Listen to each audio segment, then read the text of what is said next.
Hey everyone, how's it going? Excoundrel here. We're going to be doing a Tank Gragas video today. I said in my tier list yesterday that I truly believed that Tank Gragas was an absolute S+ tier top laner or Baron laner. You guys know what I mean when I say top laner, right? We refer to the solo lane or the Baron lane, even though it's not always on the top of the map. I think this is a really strong build, and I think it is something that you can use actually to effectively carry your games as a tank, which can be a little bit hard to do, but I'm going to show you a video where we kind of like go through that.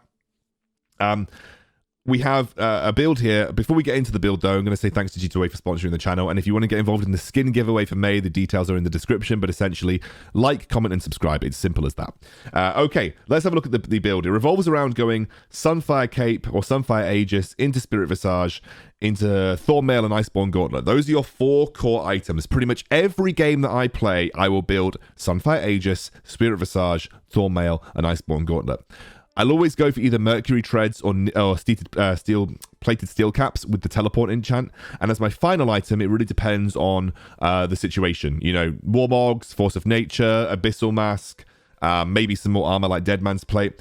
And of course, if there are no AP champions, I might not build any of the magic resist items at all. I might go for full armor. It just depends on what you're playing into as a tank. Remember, as a tank, you want to be a little flexible with your item build path, because your defenses and the defenses that you build and you prioritize primarily revolve around the types of champions and the type of damage that you're facing.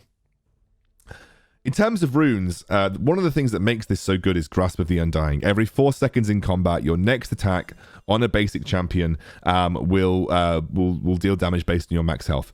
Thank you, Centenarian, for the game invite, but I'm actually recording a video.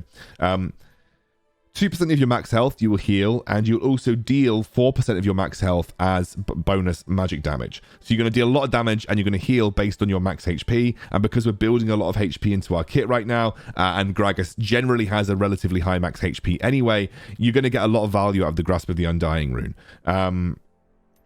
I'm going to use the champion rune because it's quite hard to die as Gragas in lane, especially if you're comboing with Regeneration and Sweet Tooth. So the champion rune is going to give you 10% extra damage, which is really good in the laning phase, just to keep yourself, you know, in a situation where you're able to trade effectively. So we're going to go into a game now. We're going to break down. Sorry for the notifications coming up. I get that quite a lot when I'm recording videos, but I can't bother to keep re-recording. I've done it like 5 times now because people keep sending me game invites. Let's get into the video. I'm going to break down a game of Tank Gragas. Okay, let's get into it. We're going to do a replay analysis. I'm going to be using my fancy little pen as per... Oh, it's yellow today. Maybe we want it back to white. Well, I think white's a little bit easier to draw stuff with. Okay, so start off with Ruby Crystal in the laning phase. The reason I'm starting off with Ruby Crystal is it gives me a little bit extra max health to work with Grasp of the Undying, so you're going to get a little bit of extra max health in terms of damage. And also Camille deals true damage with the second part of her first ability, so, you know, just having a little bit of extra max health works well. But of course, you can start with any kind of resistances, and also the fact that this builds into Sunfire Aegis, and, you know, Sunfire Aegis doesn't build out of anything like armor or magic resist. This is just going to help me get towards that first item a little bit more readily. Now, I helped Stuart a little bit too much on his buff. You can see the difference in experience between myself and Camille right now. I'm a little behind, so I do have to be careful because, you know, Camille could look to try and all in me very early on. But what I'm trying to do, and one of the things that I want you to pay attention to is this little box here. What I'm trying to do is maintain combat status. Because I want to try and proc Grasp of the Undying as much as physically possible. Like this, whenever she walks up to me, you know, I want to keep myself in combat. I want to keep going up to her and using Grasp of the Undying as much as possible to ensure that I'm actually proccing it and getting HP and also dealing as much damage, you know, as I can. Like this, I'm still in combat. Here she comes in and does damage to me. Obviously has the magic shield available. I use my barrier very early on here just because I want to try and negate some damage. She was looking for a potential all-in. Kha'Zix does turn up. And if you look at the lane in just a moment, I have to be really careful. If you look at the lane in just a moment, it is going to push towards me. So, you know, I'm in a situation where the lane is actually going to push towards me, so I don't have to worry about it too much. But again, this is whenever you're playing a Grasp of the Undying champion, look at the stacks and make sure that you're trying to do as much with the stacks as possible. Kha'Zix comes back to this. Luckily, I'm able to get away relatively easily, but he did deal a significant amount of damage, which put me down to a very low HP. And this is where the regeneration rune comes in alongside Gragas' passive. You know, it keeps me in a relatively healthy spot, so I'm okay. You can see that I'm just being a little careful. because I thought that the Kha'Zix might be there. Unfortunately, I can't get over to the Camille in time, but the Rengar does chase her and put her under the tower, burning flash. You can see that Hell... I'm actually playing with Hell's Devil, by the way. Hell's Devil actually made a really, really cool teleport. And he actually got executed, so Camille didn't pick up the kill. But Hell's Devil did pick up a kill there with his ultimate, which is really nice, because whenever you use Twisted Fate ultimate, you want to make sure you're getting something out of it, especially from a proactive standpoint. So Hell's was able to pick up a really nice kill on the Camille. And what we've done is Rengar helped me push the lane, because what we're doing right now is denying minions from Camille. If you push the minion wave to the tower, when you kill an enemy champion, you can deny 1, 2, maybe even 3 minions if you're lucky. In League PC, that would be much more, but in Wild Rift, it's quite easy to get back to lane in the early laning phase. Okay, itemization choice. I have picked up Balmy Cinder, but I've also picked up Bramble Vest. Why have I picked up Bramble Vest? Because I want to limit any kind of healing that Camille can do when she hits me with physical damage. So you can see here, you know, if I'm getting Bramble Vest applied, she won't get as much healing out of her leg sweep, which is important. But also look at this. I'm in a really good spot now because I have a load of armor against her. I'm dealing damage back to her when she uses her basic attacks, and I'm able to just pretty much effectively jump in and use Grasp of the Undying wherever possible. So, you know, I'm in combat still. I missed her with a basic attack there, but I'm still really strong like this. Just a load of damage with the Grasp of the Undying, perfectly good. So whenever again, this is the number one thing that I can profess to you as a number one thing that I can profess to you as a top laner using Grasp of the Undying. It's really, really important. I got a really nice little cancel, but she had the magic damage shield.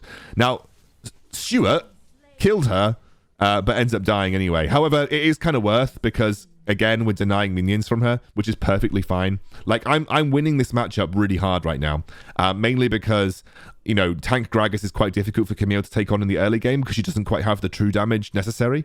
Unfortunately, with Rengar coming to gank, they actually started up the dragon, as you can see, and they're going to end up getting the ocean dragon. The Diana jumps in. I'm running into the wall over and over again because I was looking at the fight at this point.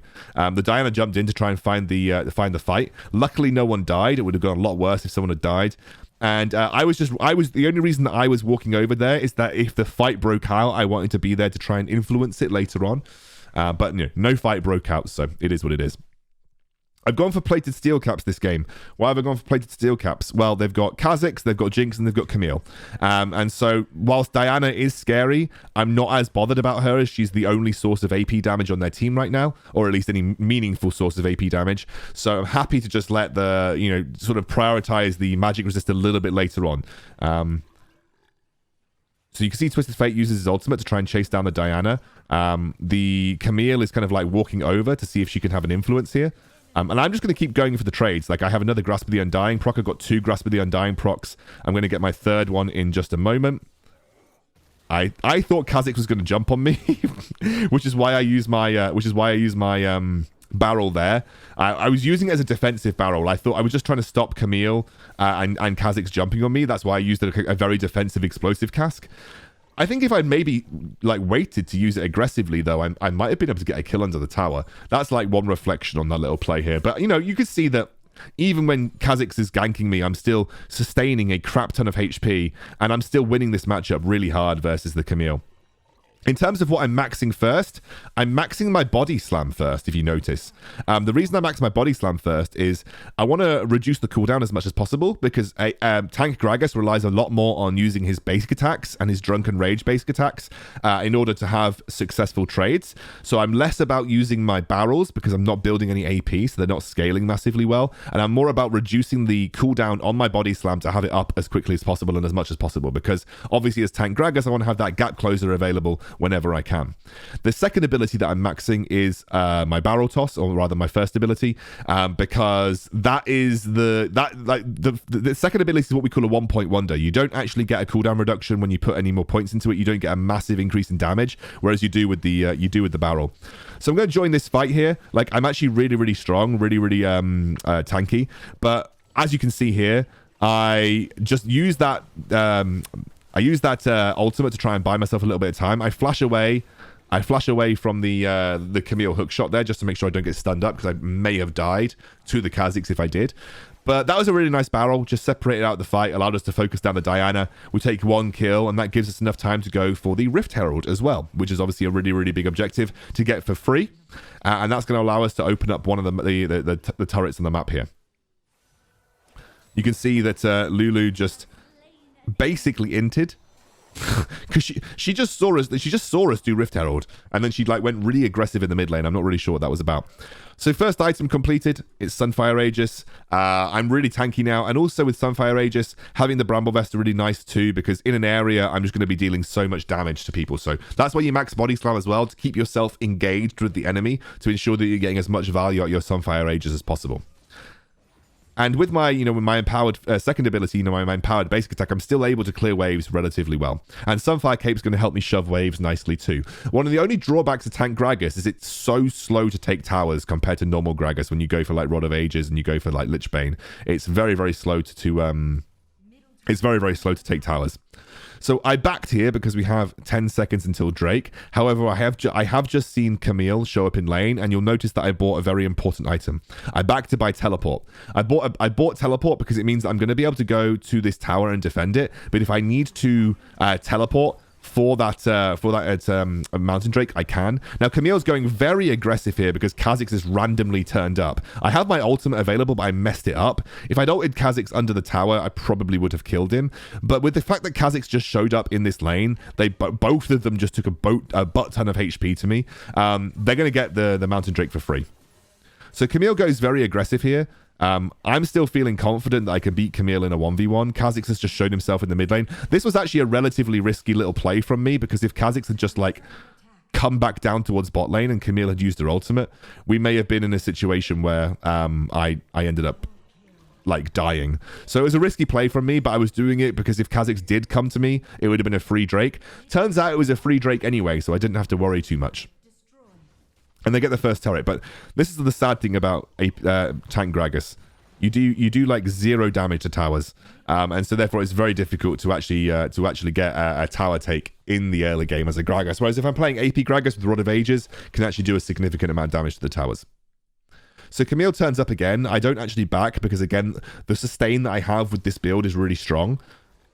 I'm completely messed up everything. I think I missed every ability there, and this is now Camille saying, "Okay, let's go for the big boy trade." I just go into a body slam and we end up getting the kill, but I probably didn't deserve that kill. I missed me and Camille both missed every ability, but I missed every single ability. Luckily, my boy Hell's Devil on the Twisted Fate had my back, and we were perfectly good. And you'll see, look at the score, I'm 2-0-2 now. So, I'm in a pretty good spot at 10 minutes into the game. The team is in a good spot. I mean, we're 7k in the lead right now. I think a lot of that was due to the fact that Kha'Zix spent way too much time trying to gank my lane. And I'm a tank Gragas, and he would have been much better off trying to go for another lane. We end up getting the turret eventually, which is really nice because we now have all 3 outer towers, which is going to allow us to be much more aggressive in the enemy jungle. I ended up backing here. Obviously, I have teleport. I'm going for Spirit Visage now. Although, actually, no, I'm not. I'm going for more armor. I think going for Spirit Visage would have been a good shout here, though, because obviously you do have to worry a little bit about Diana. She does do damage. Diana is a champion that does damage. So I'm heading up towards the top lane now. The reason being is I'm going to teleport when there's a fight breaking out. Turns out that I teleported a little early because I was worried about a fight breaking out around the Baron pit. I could have probably waited, as you see, though, because no one actually committed to the fight. Because the next big objective for us is clearly going to be the Baron. So I can see now Camille is engaging on the Misfortune. I'm going to just basically try and jump in and either get the kill back onto her, which she ends up dying to the red buff, I believe. So I wasted my ultimate, but I was using the ultimate to secure the kill. We're still really strong here, as you can see. And I am going to, I think, body slam into this fight. No, I'm not. All right, Diana does get locked up here. I'm going to try and cut her off. As you can see, she's already flashed. She does a really, really good little ultimate to buy some time, but unfortunately, she doesn't really have enough space to do so. Nami bubbles this game have been pretty solid. Kha'Zix is actually getting some good little in and outs in the team fight, but not enough to actually pick up the kills. We're still really strong, though. We're still in a really strong spot, so we don't have to worry too much. Baron and then Infernal Drake spawning in within the minute. So me and Stuart are waiting here, waiting for the Jinx to kind of turn up. Jinx probably going to go take this top lane wave, which she is. You can see here, I stopped the Kha'Zix's jump, get the Rampage kill.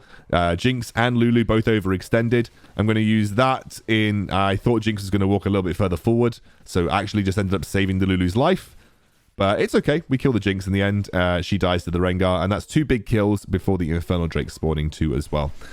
So we're in a really, really strong spot now. I didn't need to teleport earlier, but you could just see, like, tank Gragas, despite being a tank, does quite a lot of damage still. He's still a really beefy boy.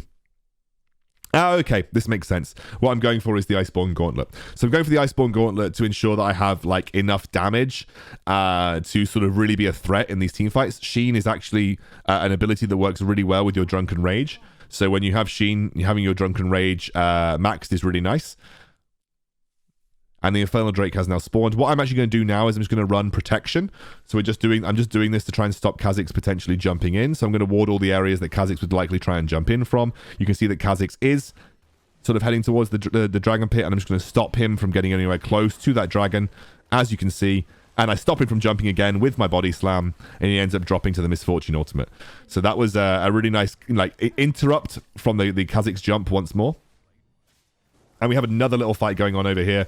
You can see we kill the Camille, and now the Diana, who I actually for once in my life get a good ultimate off to try and keep her closer to the fight.